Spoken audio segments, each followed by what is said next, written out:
Hello and welcome दोस्तों, स्वागत है आपका एक बार फिर से आपके अपने channel B free amazing facts में। आज की वीडियो में हम लोग बात करने वाले हैं कार्बन डेटिंग के बारे में, finding the age of fossils. Fossil का मतलब ये हो जाता है कि जो हजारों लाखों साल पहले जो जीव जंतु जिंदा थे, आज के समय में खुदाई के बाद उनका कोई भी जो अवशेष हमको मिलता है उस अवशेष को ही फॉसिल कहा जाता है। तो आप इन सब खोज के बारे में जरूर सुने होंगे जिनको हम लोग आर्कियोलॉजिकल फाइंडिंग्स कहते हैं। आप ये भी सुने होंगे कि किसी डायनासोरस का ही हड्डी मिल गया तो कहते हैं कि भाई 190 साल पुराना है या फिर हजारों साल पुराना हड्डी मिला। तो आखिरकार ये जो साइंटिस्ट है और आर्कियोलॉजिस्ट है, ये पता कैसे करते हैं कि कोई चीज, कोई फॉसिल कितना साल पुराना है? तो जिस मेथड का वो लोग यूज करते हैं उस मेथड को हम लोग कहते हैं कार्बन डेटिंग मेथड। आज के इस वीडियो में हम आपको इसी कार्बन डेटिंग मेथड के बारे में बताने वाले हैं और इसको हम 5 टॉपिक्स में डिवाइड किए हुए हैं।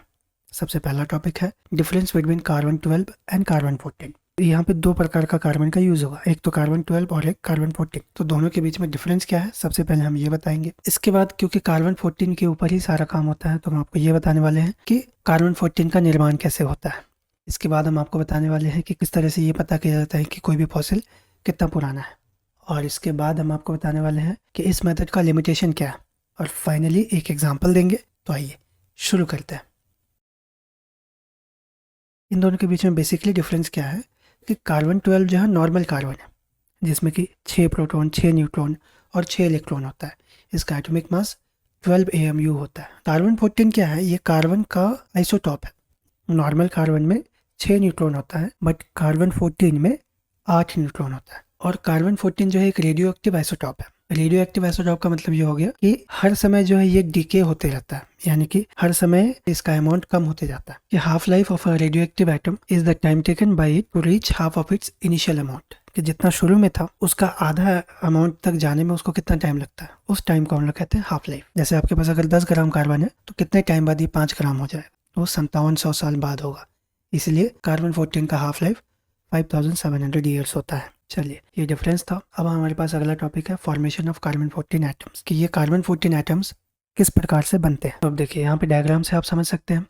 सूरज से कॉस्मिक रेज आया और वो हमारे वातावरण में किसी एटम से टकराया, ठीक है। तो इस टकराव के बाद जो है जो कॉस्मिक रे है वो सेकेंडरी कॉस्मिक रे में बदल जाता है और ये सेकेंडरी कॉस्मिक रे एक्चुअल में एनर्जेटिक न्यूट्रॉन्स होता है। इसके बाद this energetic neutron when collides with nitrogen it creates carbon 14 and a hydrogen atom. तो अगर ये एनर्जेटिक न्यूट्रॉन नाइट्रोजन एटम से टकराता है तो टकराने के बाद ये जो नाइट्रोजन एटम है ये कार्बन 14 में बदल जाता है।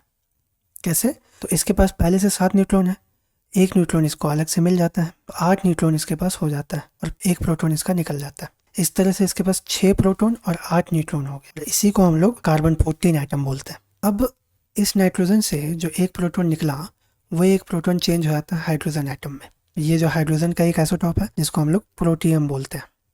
सो इस प्रकार से जो एनर्जेटिक न्यूट्रॉन है नाइट्रोजन एटम से टकरा करके कार्बन 14 का निर्माण करता है। This carbon 14 then reacts with oxygen to produce carbon dioxide and thus it enters to living bodies। अब ये कार्बन 14 जो है ऑक्सीजन से रिएक्शन करके कार्बन डाइऑक्साइड बनाता है और इस प्रकार से वो हमारे बॉडी में एंटर कर जाता है। तो ये कार्बन 14 का फॉर्मेशन था। अब तीसरा है finding age using carbon 14 method.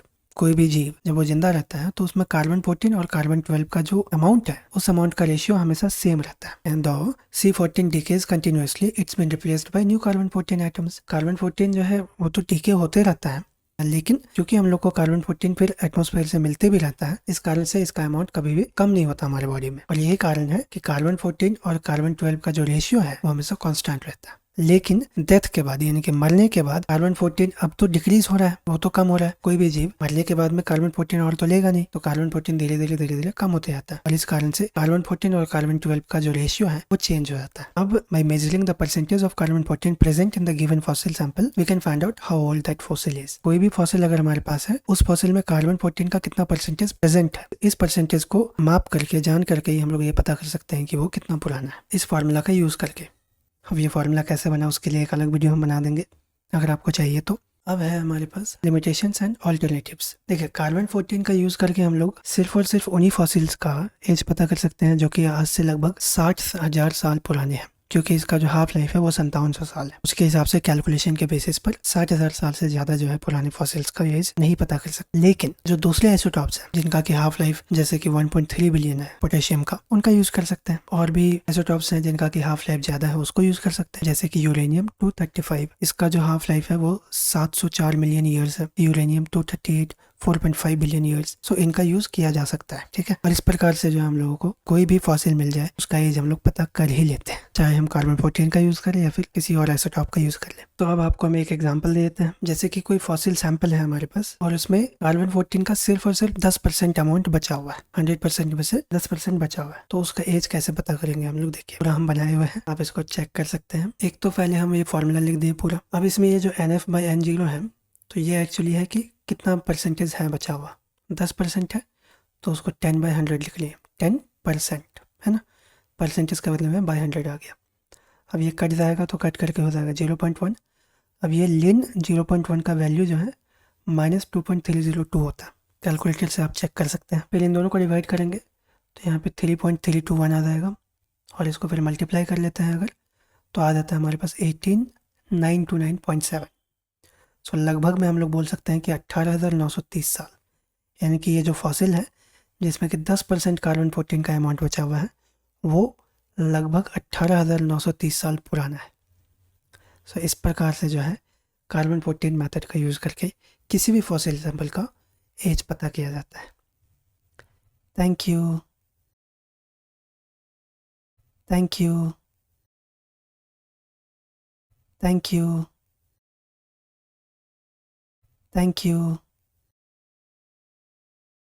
Thank you, thank you.